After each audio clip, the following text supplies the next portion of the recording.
नांदेड भोकर रस्त्यावर भोशी गावाजवळ उभ्या असलेल्या ट्रकला कारने धडक दिल्याने भीषण अपघात झाला।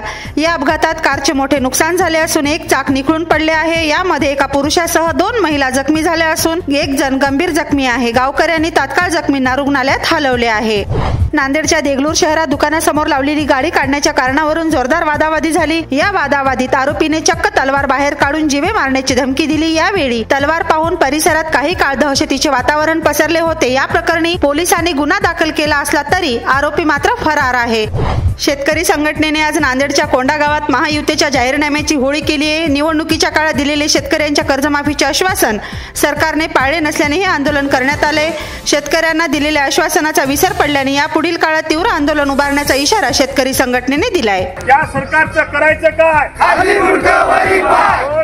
कायदा सुव्यवस्था राखण्यासाठी नांदेडच्या ग्रामीण पोलिसांनी अनोखी शक्कल लढवली आहे। पोलिसांनी ठाण्यातील पेट्रोलिंगच्या जीपवर सीसीटीव्ही कॅमेरा बसवलाय। या तिसऱ्या डोळ्याच्या मदतीने दंगली दरम्यान गुन्हेगारांची ओळख पटण्यास मोठी मदत होणार आहे। त्यासोबतच पेट्रोलिंग कुठे होत आहे याची माहिती अधिकाऱ्यांना मोबाईलवर पाहता येणार आहे।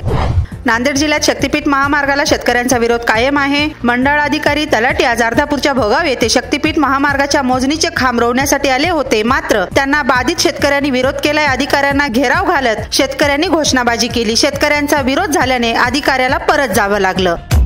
नमस्ते नांदेड, नमस्ते नांदेड, जीवा भावाचं नाव नमस्ते